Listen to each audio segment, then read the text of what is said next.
Tell the jury how you killed this baby. This is the most difficult story I have ever heard.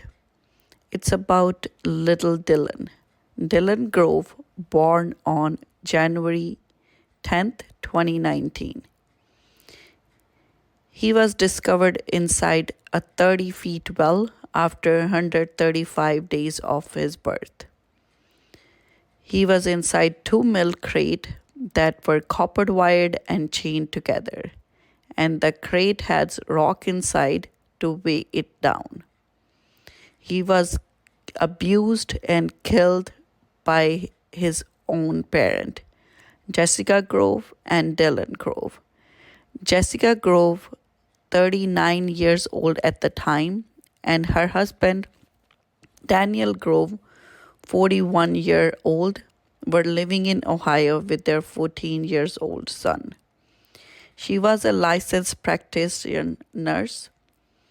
We don't really know much about what Daniel did, and their son was in school. According to the research and cops who testified in court, neither Jessica or Daniel worked since 2018. They do not find any documentation, but they both were on drugs. They couldn't find when did it all started, but they were doing heavy drugs.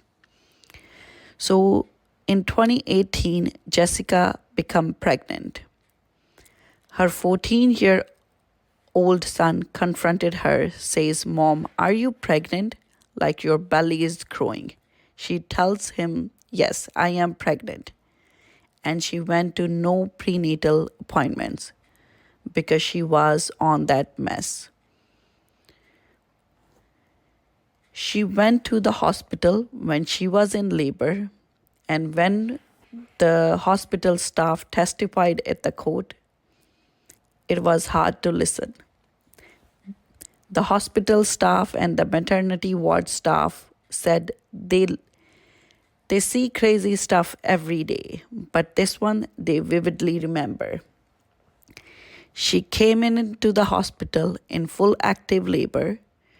She was 10 centimeters dilated, but she was in no pain. There was no moaning, nothing. They tried to ask her questions. No, she wasn't answering anything. And she just tell them, it's coming, when she feel the contractions. So they took her in. They tried to ask her questions. They sympathized with her that we are not here to judge you. We're just trying to help you. So we know what we're treating with. She stayed silent and refused to do anything. They wanted to take a urine sample. She refused that she would not pee in a cup. She would not do anything they stated, and the husband was just quiet the whole entire time. He was there, head down and sitting, while she was telling them it's coming and coming. They checked her. She was 10 centimeters dilated, and in 1 or 2 pushes, the precious baby was born. Again, they tried to ask her to take the sample. She refused, so they literally cathetered her.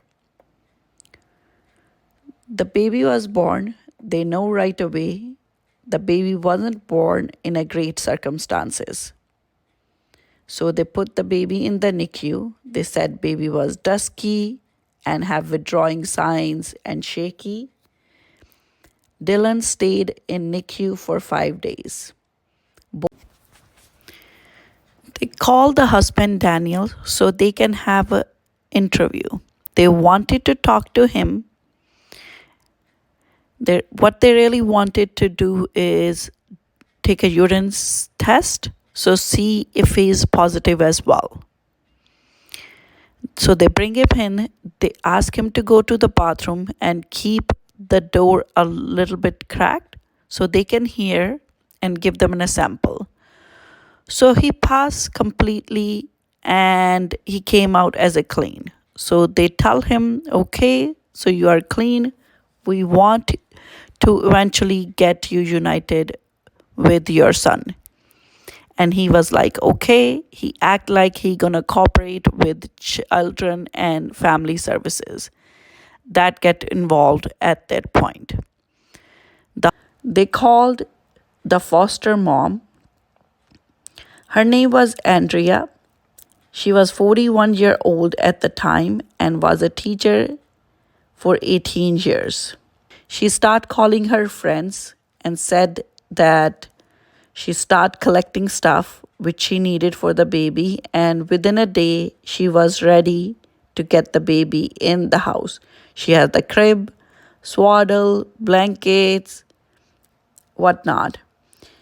She went to the hospital at 6 o'clock so she could have a training because she never took care of the baby who was sick.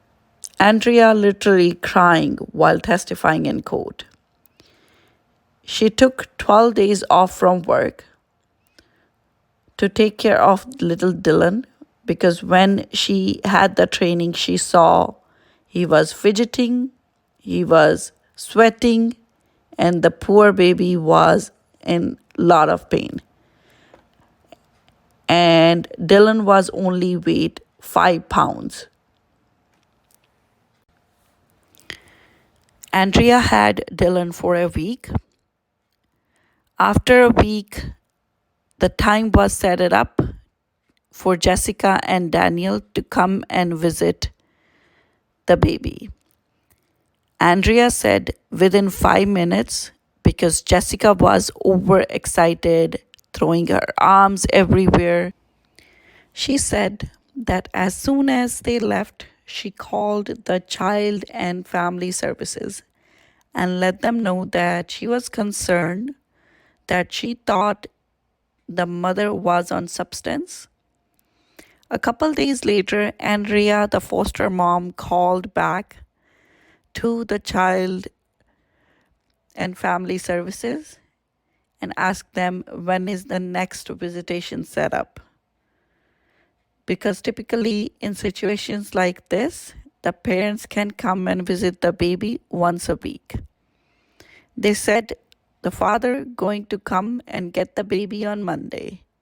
And she was like, wait, it's not a good idea. They said he's keep passing his drug test.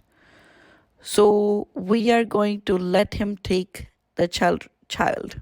But Jessica, the mother, is not allowed to live in the house. Andrea said she meet with Daniel, then she gave him the pictures, she gave him his blanket, and she told them, hey, anything you need, call me. Here's my number. If you need any help, if you need a babysitter, but she also do not want to overstep her boundaries as a foster mom. The father had to continue past the drug test, and the mother has to go to parenting classes and drug counseling. On May 3rd, the family of 3 completely vanished. As far as the children and the family services are concerned, they were not returning any phone calls. They were not going to any meetings. They were not doing anything what they're supposed to do. When they couldn't get a hold of the family, they get the police informed. Cops went to Jessica and Daniel's house. They weren't able to get a hold of anybody at their house. The family was vanished for 3 weeks at this point. One day, police found them in the wooded area in their four-wheeler, and they disappear as cops tried to reach them.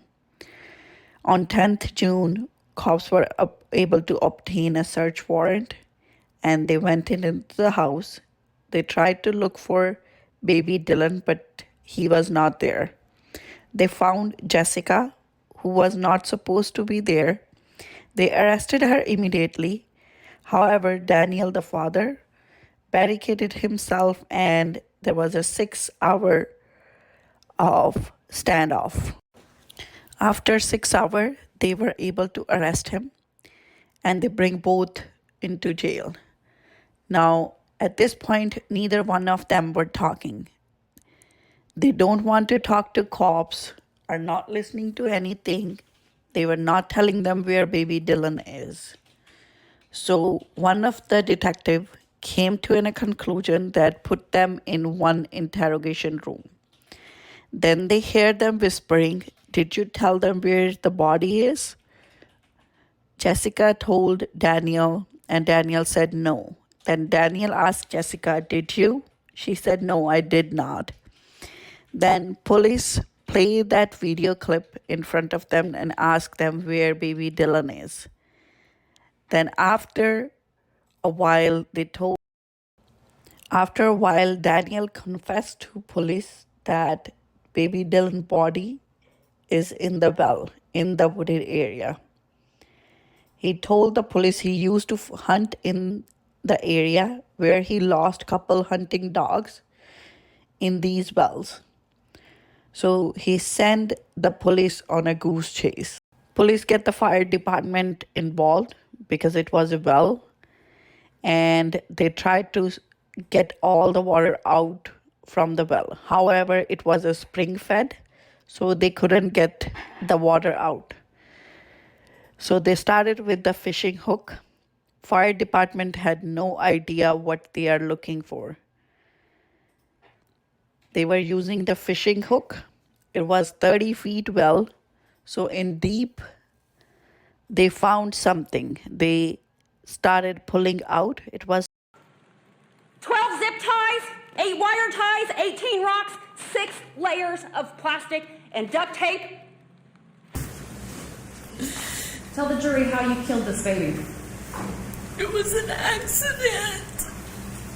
Not your excuse. How did you murder this baby? How did you cause these injuries?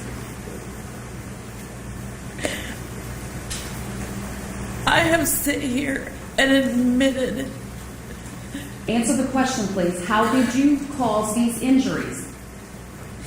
It was an accident. Not your excuse for what happened. How did you cause these injuries? How did you cause those rib fractures? By dropping him. By dropping him. How did you cause that first 2-inch skull fracture? I don't remember. How did you cause that 1-inch skull fracture? It had to be from dropping him. How did you cause that complete upper arm fracture? Nothing that I ever did was intentional. I'm not asking for your excuse. How did you cause that complete upper arm fracture?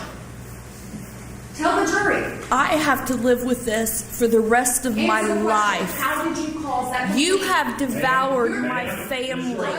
Ms. Groves, you answer the questions that are asked of you. You understand? I've admitted to my guilt. How did you And I cause- have to How live did- without tell my the jury how you children. caused that I'm done talking to you. You are talking to me because you're sitting on the witness stand. Tell them how you caused that injury. Judge, I ask you to instruct the witness to answer the question. Ms. Groves, by testifying, you're subject to cross-examination. You have to. So Daniel and Jessica, they both were abusing the baby, who was only 5 months old, basically beat him to death. When the trial started,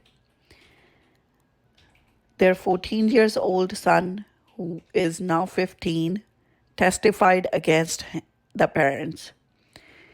He told the jury that his father used to ask him to pee in a cup for him.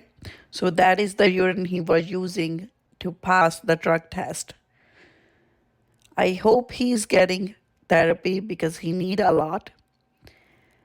After the trial was finished, Jessica was sentenced 47 years, life in prison without the possibility of parole. Daniel also get 47 years of prison without the possibility of parole. This is the most terrifying case I ever heard. Please comment below your thoughts and type rest in peace, baby Dylan. Until next time, stay safe, stay curious, and keep watching Crime Story.